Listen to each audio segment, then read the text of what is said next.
লন্ডভন্ড অবস্থায় দায়িত্ব নিয়েছিল বর্তমান সরকার, রেমিটেন্স না আসলে টিকে থাকা মুশকিল ছিল, মন্তব্য প্রধান উপদেষ্টা। নির্বাচনের উপরে নির্ভর করছে দেশের ভবিষ্যৎ, বলেন ফখরুল। জুলাই সনদের ভিত্তিতে ভোটে আপত্তি নেই এনসিপি। এবং দেশের বাজারে বাড়ল ভোজ্য তেলের দাম, সরকার দাম বাড়ায়নি, দাবি বাণিজ্য উপদেষ্টার। অস্থিরতা সৃষ্টি করলে ব্যবস্থা।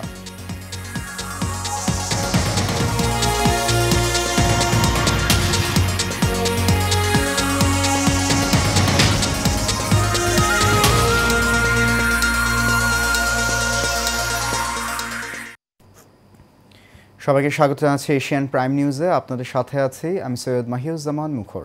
শুনছেন বিআরবি কেবল ইন্ডাস্ট্রিজ লিমিটেড সংবাদ শিরোনাম। যাচ্ছি খবরে। লন্ডভন্ড অবস্থায় অন্তর্বর্তী সরকার দেশের দায়িত্ব নিয়েছিল, রেমিটেন্স না আসলে সরকারের টিকে থাকা মুশকিল ছিল বলে মন্তব্য করেছেন প্রধান উপদেষ্টা ডক্টর মোহাম্মদ ইউনূস। ইটালির রোমে বাংলাদেশি কমিউনিটির সঙ্গে আলোচনা সভায় কথা বলেন তিনি।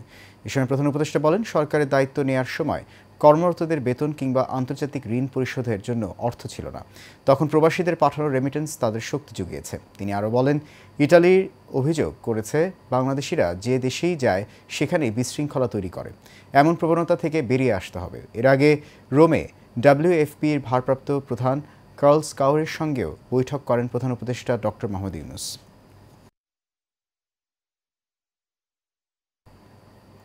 বিএনপি দেশে আর ফ্যাসিস্টদের ফেরত দেখতে চায় না বলে মন্তব্য করেছেন দলটির মহাসচিব মির্জা ফখরুল ইসলাম আলমগীর। তার মতে, আগামী নির্বাচনের উপরই বাংলাদেশের রাজনৈতিক অর্থনৈতিক ভবিষ্যৎ নির্ভর করছে। ঠাকুরগাঁওয়ে সাংগঠনিক কর্মসূচির অংশ হিসেবে জেলা সদর ও রুহিয়া থানা বিএনপির নির্বাহী কমিটির সদস্যদের সাথে সভায় তিনি এসব কথা বলেন। বিস্তারিত মণ্ডলের নামে রিপোর্টে। ঠাকুরগাঁও সাংগঠনিক কর্মসূচির অংশ হিসেবে জেলা সদর রুহিয়া থানা বিএনপির নির্বাহী কমিটির সদস্যদের সঙ্গে এই সভার আয়োজন করা হয়। সভায় প্রধান অতিথি হিসেবে অংশ নেন বিএনপির মহাসচিব মির্জা ফখরুল ইসলাম আলমগীর। রাজনৈতিক কোন ভুল পদক্ষেপের কারণে আমরা যেন আবার সেই ফ্যাসিস্টদের নির্যাতনের কবলে না পড়ি। এ সময় মির্জা ফখরুল বলেন, ফেব্রুয়ারির নির্বাচন হবে রাজনৈতিক ও অর্থনৈতিক ভবিষ্যৎ নির্ধারণ। আগামী নির্বাচনে বিএনপি অংশ নিচ্ছে গণতন্ত্র প্রতিষ্ঠার জন্য। আগামী নির্বাচন যেটা নির্ধারিত হয়েছে আগামী 2026 সালের ফেব্রুয়ারি মাসের মধ্যেই অনুষ্ঠিত হবে। এই নির্বাচনে বাংলাদেশের রাজনৈতিক ভবিষ্যৎ, অর্থনৈতিক ভবিষ্যৎ নির্ভর করছে। ফখরুল আরও বলেন, একটি সময় বিএনপির নেতাকর্মীরা নির্যাতন, নিপীড়ন, মিথ্যা মামলার কারণে বাড়িতে থাকতে পারেনি। আমাদের মানুষ নির্বাচন চায়, তারা এই 15-16 বছর যে ভোট দিতে পারেনি, আবার তারা ভোট দিয়ে তাদের নিজস্ব প্রতিনিধি নির্বাচিত করতে চায়, নিজস্ব সরকার তৈরি করতে চায়, এবং সেই পার্লামেন্ট এবং সেই সরকারের মাধ্যমে বাংলাদেশের অর্থনীতিকে আবার সচল করে একটা সমৃদ্ধশালী গণতান্ত্রিক বাংলাদেশ নির্মাণ করতে চায়। গণভোটের বিষয়ে বিএনপি তাদের মতামত দিয়েছে বলে উল্লেখ করে মির্জা ফখরুল বলেন, নির্বাচনের দিনই হতে পারে গণভোট। সংস্কার কমিশন যে গঠন করেছিল সরকার, অর্থাৎ সাংবিধানিক পরিবর্তন, নানা পরিবর্তনগুলো নিয়ে, সেটা নিয়ে একটা যেগুলোতে আমরা একমত হতে পড়েছি সেইগুলোকে নিয়ে একটা সনদ প্রকাশিত হবে এবং সেই সনদে আমরা সমস্ত রাজনৈতিক দলের স্বাক্ষর করব। মন্ডলের নাম, এশিয়ান টেলিভিশন। জুলাই সনদ বাস্তবায়ন ও দৃশ্যমান বিচারের পর গণতান্ত্রিক প্রক্রিয়ায় যে নির্বাচন অনুষ্ঠিত হবে, সেখানে দেশের সবচেয়ে গুরুত্বপূর্ণ দল হিসেবে জাতীয় নাগরিক পার্টি আবির্ভূত হবে বলে মন্তব্য করেছেন দলটির মুখ্য সংগঠক সার্জিস আলম। বিকেলে ময়মনসিংহের টাউন হল অডিটোরিয়ামে জেলার সাংগঠনিক সমন্বয় সভা শেষে এসব কথা বলেন তিনি। এ সময় সার্জিস আলম বলেন, নির্বাচন কমিশন সচিবের কথা শুনে মনে হয় শাপলা প্রতীক দিবে কি দিবে না, এটা তাদের মন মর্জির উপর নির্ভর করেছে। তারা স্বেচ্ছাচারী ভূমিকা পালন করছে। নির্বাচন কমিশনের কথা উল্লেখ করে সার্জিস আরও বলেন, যে নির্বাচন কমিশন অন্যায়ভাবে একজনকে একটা মার্কা থেকে বঞ্চিত করতে পারে, সেই নির্বাচন কমিশন কখনো স্বাধীন সুষ্ঠু নির্বাচন দিতে পারে না। তিনি বলেন, শাপলা প্রতীক না পেলে প্রয়োজনে রাজপথে নামবে এনসিপি। আদালতে জামিন পাওয়ার পর সেই আদেশ দ্রুততম সময়ে সরাসরি কারাগারে পৌঁছে দেওয়ার ব্যবস্থা রেখে একটি অনলাইন কার্যক্রম আগামীকাল থেকে উদ্বোধন করা হবে বলে জানিয়েছেন আইন উপদেষ্টা ডক্টর আসিফ নজরুল। আজ অ্যাটর্নি জেনারেল অফিসের ইন্টার্নশিপ প্রোগ্রামের উদ্বোধনী অনুষ্ঠানে কথা বলেন তিনি আরও বলেন, বিচার বিভাগের জন্য আলাদা সচিবালয় অন্তর্বর্তী সরকারের সময়ই হবে। ওয়ালিদ সিদ্দিকীর রিপোর্ট। অ্যাটর্নি জেনারেলের অফিসের ইন্টার্নশিপ প্রোগ্রামের উদ্বোধনী অনুষ্ঠানে প্রধান অতিথি হিসেবে উপস্থিত ছিলেন আইন উপদেষ্টা আসিফ নজরুল। হয়তো আগের চেয়ে অবস্থা একটু ইমপ্রুভ হয়েছে, কিন্তু আরো অনেক অনেক অনেক বেশি ইমপ্রুভ করার প্রয়োজন রয়েছে। এ সময় তিনি বলেন, জামিনের পর হয়রানি নিরসনে জামিননামা অনলাইনে দেয়া হবে। এক ক্লিকে আদালতের রায় থেকে জামিননামা জেলখানায় পৌঁছে যাবে। একটা লোক জামিন পাওয়ার পর আদালত থেকে ছাড়া পাওয়া পর্যন্ত আমি আমার ল মিনিস্ট্রিতে যারা আছে তারা প্রত্যেকেই জাজ, এক্সপেরিয়েন্সড, ভেরি গুড জাজ। তাদের থেকে শুনলাম 12টা প্রক্রিয়াতে যেতে হয়, তার 12টা প্রক্রিয়াতে 12টা ধাপে তাকে টাকা দিতে হয়, কোনো ধাপে 12টা ধাপে তাকে হয়রানির সম্মুখীন হতে হয়। আগামীকাল আমরা পাইলট প্রজেক্ট চালু করছি, একটা ক্লিক করবে আদালতের রায় থেকে সরাসরি এটা জেলখানায় পৌঁছে যাবে, যে জেলখানায় আসামি আছে।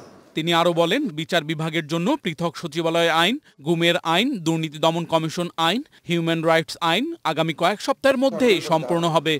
আমরা একটা অসাধারণ প্রোগ্রাম করেছি, আমি বলতে চাই, সেটা হচ্ছে লিগ্যাল এইড সার্ভিসটাকে যে আমরা এক্সপ্যান্ড করেছি, যে 11 ধরনের মামলাতে প্রথমেই এটা লিগ্যাল এইডে আসতে হবে, ম্যান্ডেটরি করেছি। যদি স্যাটিসফাইড না হয় কোর্টে যেতে পারে। আমরা বিশ্বাস করি যে এটাতে কোর্টের উপর চাপ অনেক কমবে। এখনই কমবে না, ওভারনাইট ইম্প্যাক্ট পাওয়া যায় না, হয়তো 5 বছর 10 বছর পর আমরা এটা ইম্প্যাক্টগুলো দেখব। সরকারের নিজস্ব অর্থায়নে এই কার্যক্রম চালু হয়েছে বলে জানান আইন উপদেষ্টা। আমাদের সরকারের টাকাতেই করেছি, কোনো কারো হেল্প লাগে না, নিজেদের এই আত্মবিশ্বাস অর্জন করতে হবে। Walid Siddiqui, Asian television, Dhaka. দেশের বাজারে বাড়ানো হয়েছে ভোজ্য তেলের দাম। নতুন সিদ্ধান্ত অনুযায়ী প্রতি লিটার বোতলজাত সয়াবিন তেলের দাম 6 টাকা বাড়িয়ে 195 টাকা নির্ধারণ করা হয়েছে।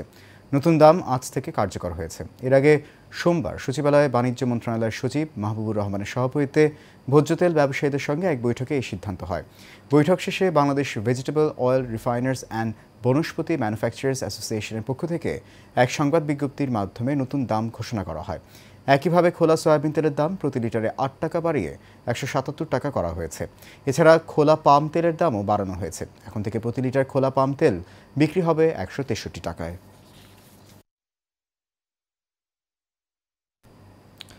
এদিকে ভোজ্য তেলের দাম সরকার বাড়ায়নি বলে জানিয়েছেন বাণিজ্য উপদেষ্টা শেখ বশিরউদ্দিন।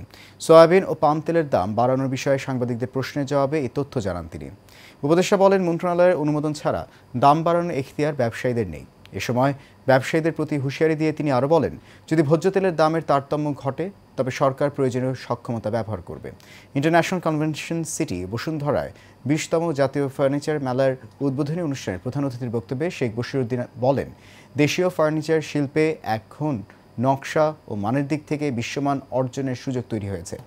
ডিজাইনে বৈচিত্র্য আনতে পারলে বাংলাদেশের ফার্নিচার আন্তর্জাতিক বাজারে আরও প্রতিযোগিতামূলক হবে।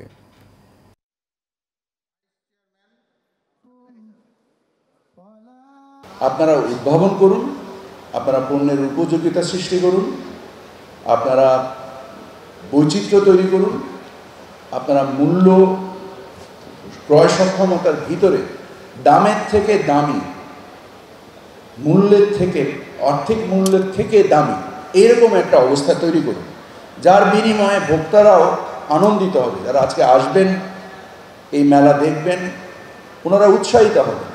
এই মধ্য অবস্থায় তেলের দাম বাড়ানোর বা এই বিষয়ে সিদ্ধান্ত গ্রহণের কোনো অবকাশ নেই। কিছু কিছু মিডিয়া, তেল কোম্পানির মালিকানাধীন কিছু কিছু মিডিয়া এরকম কিছু নিউজ তৈরি করছে বলে আমার দৃষ্টিগোচর হয়েছে।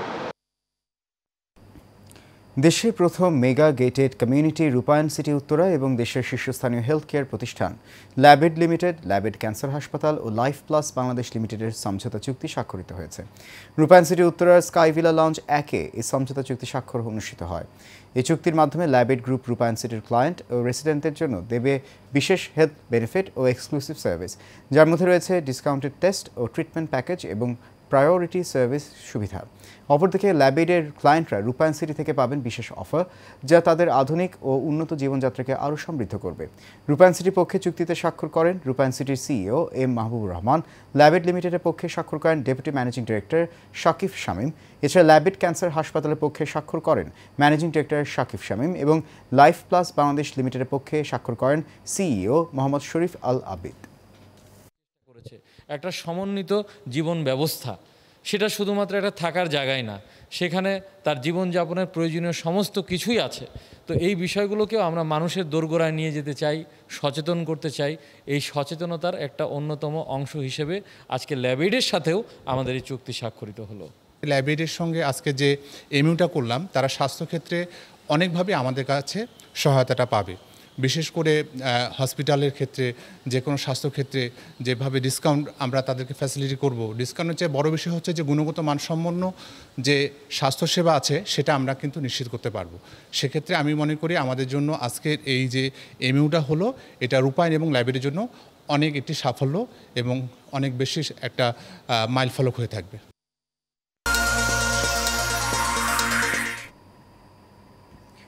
বিরতির পর আবারও সবাইকে স্বাগত জানাচ্ছি এশিয়ান প্রাইম নিউজে। আপনাদের সাথে আছে আমি সৈয়দ মাহিউজ্জামান মুখর। বিএনপির ভারপ্রাপ্ত চেয়ারম্যান তারেক রহমান বরাবর স্মারকলিপি দিয়েছেন মাইলস্টোন বিমান দুর্ঘটনায় হতাহত পরিবারের সদস্যরা। বিকেলে রাজধানীর উত্তরে ঢাকা মহানগর বিএনপির আহ্বায়ক আমিনুলের হাতে এই স্মারকলিপি তুলে দেন হতাহত পরিবারের সদস্যরা। পাশাপাশি ক্ষতিগ্রস্ত পরিবারদের ক্ষতিপূরণ দেওয়ার রায় হাইকোর্ট দিলেও এখন পর্যন্ত তা বাস্তবায়ন না হওয়ায় ক্ষোভ প্রকাশ করেন তারা। এছাড়া অন্তর্বর্তী সরকারের কাছে দাবি জানান গুরুতর আহতদের দ্রুত চিকিৎসায় প্রয়োজনীয় পদক্ষেপের। এ সময় বিএনপি সর্বদা হতাহত এসব পরিবারের পাশে রয়েছে বলে জানান ঢাকা মহানগর উত্তর বিএনপির আহ্বায়ক আমিনুল হক। অনুষ্ঠানে ঢাকা মহানগর উত্তরের সদস্য সচিব মোস্তফা জামান সহ অন্যান্য নেতৃবৃন্দ উপস্থিত ছিলেন। যারা এখন আহত হয়ে জীবন মৃত্যুর সন্ধিক্ষণে রয়েছেন, তাদের পড়াশোনা থেকে শুরু করে তাদের পরিবারের সকল খোঁজ খবর ইনশাল্লাহ দলীয়ভাবে, এবং আল্লাহ পাক যদি আমাদেরকে আগামীর ফেব্রুয়ারির যে নির্বাচন হবে সেই নির্বাচনে আপনাদের ভোটে, এদেশের সাধারণ মানুষের ভোটে নির্বাচিত করে, ইনশাল্লাহ আপনাদের পরিবার, আপনাদের সন্তানদের পাশে এবং নিহত পরিবারের পাশে আমরা সব সময় আপনাদের পাশে থাকবো ইনশাল্লাহ।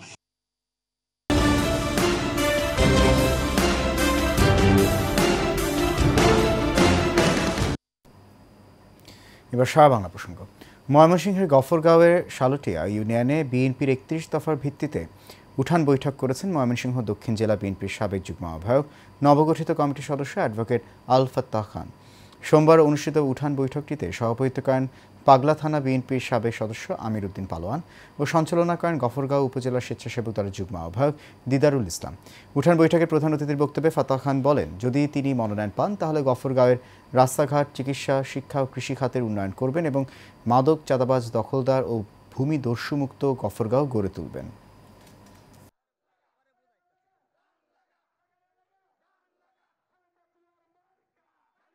এই দেশে যখন এই গণতন্ত্র হত্যা হয়েছে, সামরিক শাসন কিংবা বিদেশি শত্রুর দ্বারা কিংবা আমাদের আভ্যন্তরীণ স্বৈরশাসকদের দ্বারা মানুষের অধিকার হরণ হয়েছে, তখন এই ফ্যাসিস্ট স্বৈরশাসকদের স্থায়ীভাবে এই দেশের শাসন চালানোর জন্য, মানুষকে শোষণ করার জন্য যারা সুবিধা করে দিয়েছেন, তারাই আজকে গণতন্ত্রের কথা বলছেন, তারাই আজকে সার্বভৌমত্বের কথা বলছেন, তারাই আজকে অন্তরের কথা বলছেন।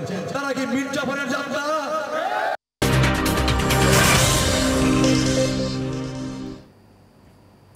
এএফসি এশিয়ান কাপ বাছাইয়ের ফিরতি ম্যাচে হংকং চায়নার বিপক্ষে 1-1 গোলে ড্র করেছে বাংলাদেশ। বাছাই পর্বে টিকে থাকতে হলে এই ম্যাচ জয়ের বিকল্প ছিল না বাংলাদেশের। ম্যাচের প্রথমার্ধেই গোল হজম করে বাংলাদেশ। ম্যাচে 34 মিনিটে নিজেদের ডি বক্সে হংকংয়ের ফুটবলারকে ফাউল করেন তারিক কাজী। রেফারি সরাসরি লাল কার্ড দেখান তারিককে। সফল স্পট কিকে স্বাগতিকদের 1-0 গোলের লিড এনে দেন দলটির অধিনায়ক ম্যাথু ওর। ম্যাচের 76 মিনিটে হংকংয়ের ফুটবলার অলিভার গার্বিগ লাল কার্ড দেখে মাঠ ছাড়েন। এর 8 মিনিট পরই ম্যাচের সমতায় আসে বাংলাদেশ। জাল খুঁজে নেন রাকিব হোসেন। তবে এশিয়ান বাছাইয়ের আশা শেষ হয়ে গেল ড্রয়ের কারণে।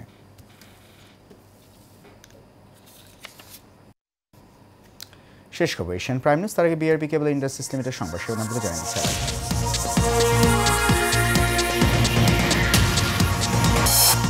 লন্ডভন্ড অবস্থায় দায়িত্ব নিয়েছিল বর্তমান সরকার। রেমিটেন্স না আসলে টিকে থাকা মুশকিল ছিল, মন্তব্য প্রধান উপদেষ্টা। নির্বাচনের উপরে নির্ভর করছে দেশের ভবিষ্যৎ, বললেন ফখরুল। জুলাই সনদের ভিত্তিতে ভোটে আপত্তি নেই এনসিপি। এবং দেশে বাজারে বাড়ল ভোজ্য তেলের দাম, সরকার দাম বাড়ায়নি, দাবি বাণিজ্য উপদেষ্টার। অস্থিরতা সৃষ্টি করলে ব্যবস্থা।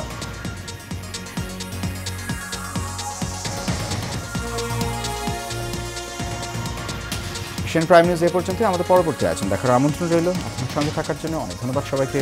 শুভরাত্রি।